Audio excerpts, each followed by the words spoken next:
Hi, I'm Carl Lazouz. A famous mouse house is adding some X factors. We'll explain that and run down the cast of characters in CNN Student News. Let's go. First up, a fast-moving wildfire explodes, doubling in size, raging a path across Southern California. One official says the station fire, which we reported on yesterday, has this mind of its own.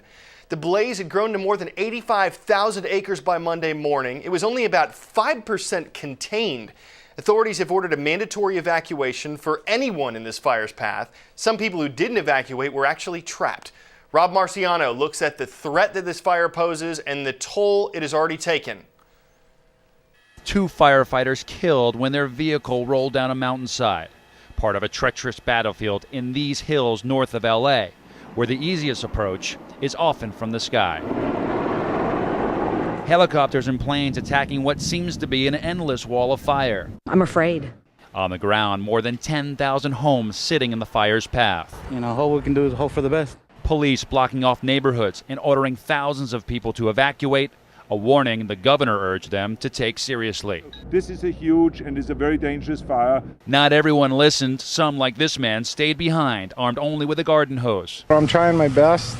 But most grabbed what they could and left the firefighting to the professionals. We left them a shovel and our hoses. But nearly 3,000 firefighters in the fight, taking mostly defensive positions, digging in and letting the fire come to them. The weather, the fuels, and the topography are dictating our firefighting actions.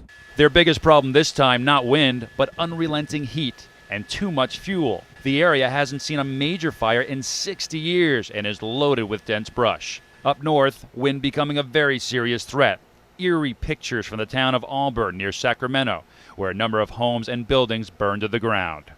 That fast-moving fire eating up 500 acres in just a few hours. Back near LA, neighbors can only gather on corners and wait, hoping to avoid the same fate. There's still fires here, and like I said, we've got a fire coming down the canyon behind us here too, so we're pretty much surrounded. Of course, the details of this story continue to develop as firefighters continue to battle against the station fire. You can get the latest updates on their efforts, finding them online at CNN.com. Time for the shout out. Which of the following would you find about 250 miles above the Earth's surface? If you think you know it, shout it out. Is it the stratosphere, moon, International Space Station, or Skylab? You've got 3 seconds. Go.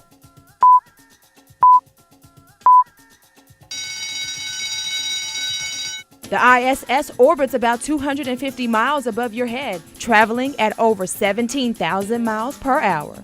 That's your answer, and that's your shout out. And that is also where you'll find the Space Shuttle Discovery, at least for the next several days.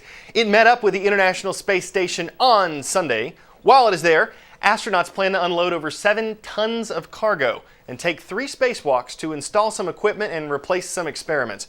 There's also a scheduled swap. One astronaut from the ISS is heading back to Earth, while one from the shuttle is staying in space. Back on the ground, officials in Afghanistan are counting votes from last month's presidential election. But the results might get held up because of a growing number of complaints about the voting process.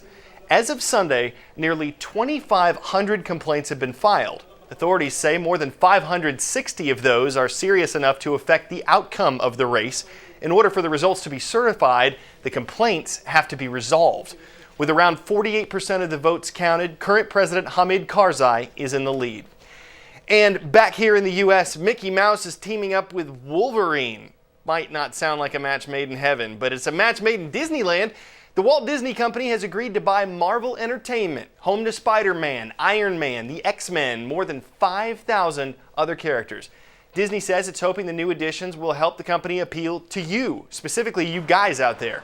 But it's not going to be cheap. The Marvel move is costing the Mouse House about $4 billion. From comics to college, when you hit campus for your freshman year, there are going to be some things you'll want to have with you. Clothes, computer, TV, maybe a friend. Health insurance probably isn't at the top of your list. It may not even be on it. But at some universities, coverage is required. Brianna Keeler takes us to school on some of the reasons why.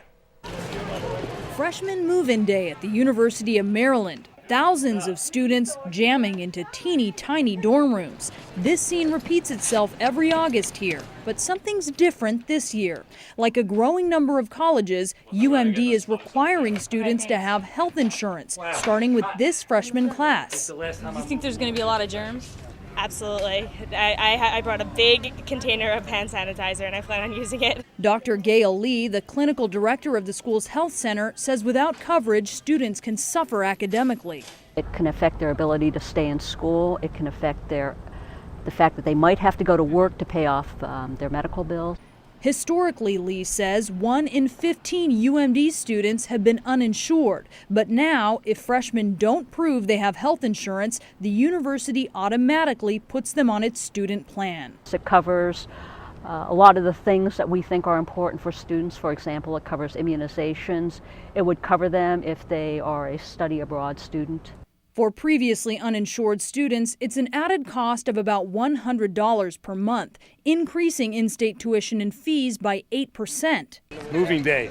But for some families, like the Epsteins, it's a bargain alternative to keeping their freshman daughter Melissa on the family's out-of-state insurance. Why the student plan for Melissa? We were able to save probably about $400 a month by putting her on her separate plan. Okay, a lot of people are looking into strategies to save money, whether it's with health insurance or horticulture, growing your own plants and foods. According to officials, so-called recession gardens are cropping up all over. Christine Romans talks with some folks who are willing to get their hands dirty in an attempt to save some green. Oh, there's some nice ones back there. Here are the real green shoots in the economy. Here, Rebecca. Karen Simonson and Grisella Feliciano work together in the business office at the Queens Botanical Gardens. Before this spring, there wasn't a green thumb between them. Since we didn't know how to do it, we figured if we do it together, it would, save time and just be easier for both of us. With help from Simonson's daughter, Rebecca, they've found abundance in a recession. I planted the tomatoes and the string beans and the peppers. Theirs is one of 43 million food gardens this year. The National Gardening Association says 19% of the households growing their own fruits, vegetables, and herbs are doing it for the very first time. Vegetable seed sales are up 30%.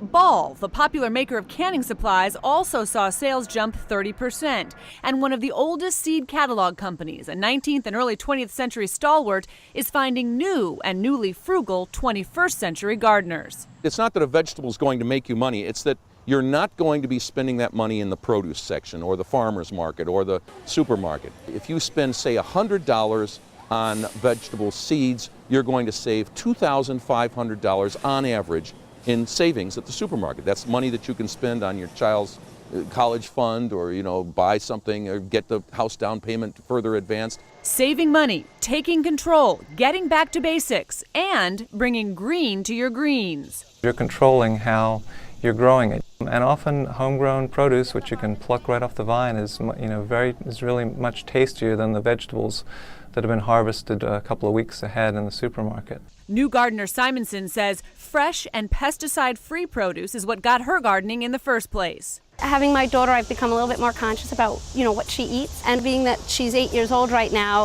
I thought it was a good activity for us to do together. And recession or no, next year they'll do it again.